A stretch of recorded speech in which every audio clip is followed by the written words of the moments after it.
March 1st, 2026, 10:23 a.m., the Arabian Sea. The crew of the USS Higgins calls this area the safe zone. It wasn't.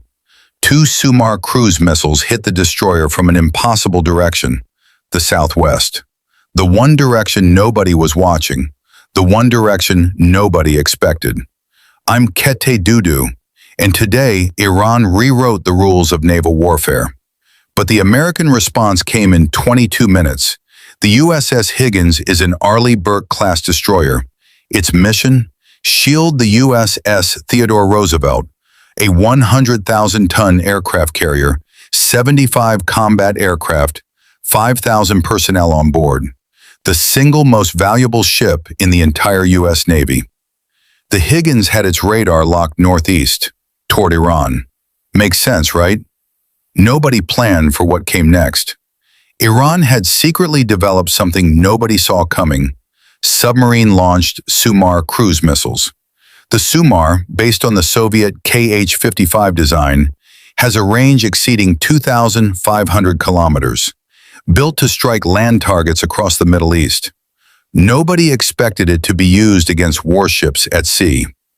3 weeks earlier, an Iranian Fateh-class submarine had quietly slipped through the Strait of Hormuz and waited, hidden in the deep, 340 kilometers from the Higgins. Watching, calculating, choosing its moment.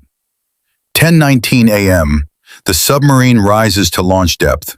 2 Sumars are fired. 10:24 a.m., the Higgins radar picks up 2 contacts, 23 nautical miles out, Mach 0.77. Time to impact, 96 seconds. The Combat Information Center explodes into action.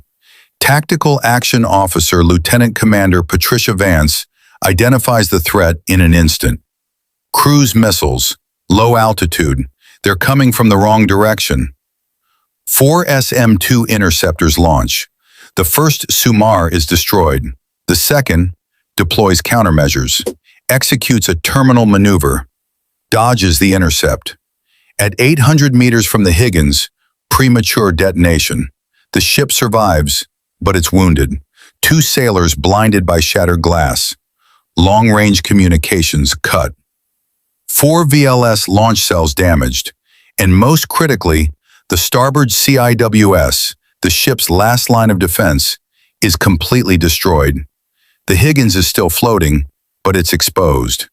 Captain Morrison doesn't call for help. He calls for a strike. At 10:27, he reaches the Roosevelt. "We have been hit," requesting immediate strike on Bandar Abbas Naval Command. 10:30, strike authorized. 10:35, first FA-18s launch from the carrier deck. 10:45, American aircraft enter Iranian airspace. 12 aircraft, over 40 weapons. One objective: destroy the command center that coordinated the attack on the Higgins. Within minutes, 3 Iranian air defense sites silenced.